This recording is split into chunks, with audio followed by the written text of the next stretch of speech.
شروع کرتا ہوں اللہ تعالیٰ کے نام سے جو بڑا مہربان نہایت رحم والا ہے۔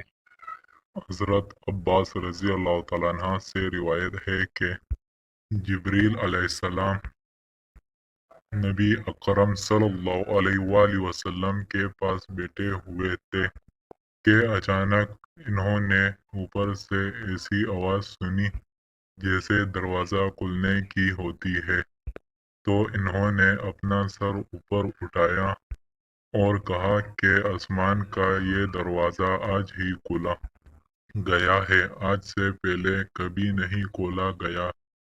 اس سے ایک فرشتہ اترا اور تو انہوں نے کہا یہ ایک فرشتہ زمین پر اترا ہے، یہ آج سے پہلے کبھی نہیں اترا۔